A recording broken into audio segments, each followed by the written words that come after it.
ہمارے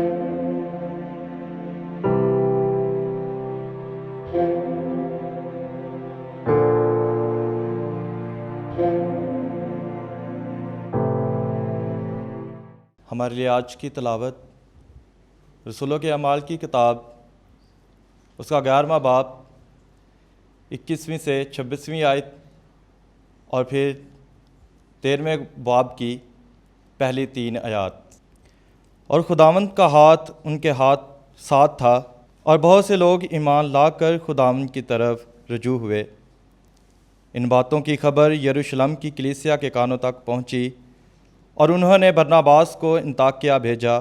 وہ پہنچ کر اور خدا کا فضل دیکھ کر خوش ہوا، اور سب کو نصیحت کی کہ دلی ارادے سے خداوند میں قائم رہو، کیونکہ وہ نیک مرد اور روح القدس اور ایمان سے ممور تھا۔ اور ایک بڑی جماعت خداوند سے مل گئی۔ تب برناباس شاؤل کی تلاش میں ترسوس کو روانہ ہوا، اور جب وہ ملا تو اسے انطاکیہ میں لایا۔ اور یوں ہوا کہ وہ سال بھر تک وہاں جماعت میں شامل ہوتے اور بہت سے لوگوں کو تعلیم دیتے رہے، اور شاگرد پہلے انطاکیہ ہی میں مسیحی کہلائے۔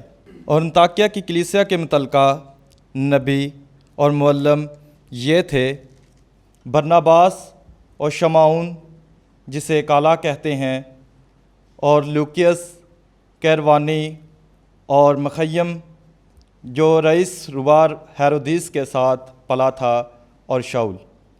جب وہ خداوند کی عبادت کر رہے اور روزہ رکھ رہے تھے تو روح القدس نے کہا کہ یہ میرے لیے شاؤل اور برناباس کو اس کام کے لیے مخصوص کر دو جس کے واسطے میں نے انہیں بلایا ہے۔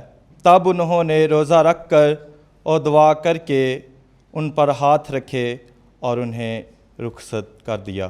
پاک کلام کے پڑھے اور سنے جانے پر خدا کی برکت ہو۔ خدا کا شکر ہو، آمین۔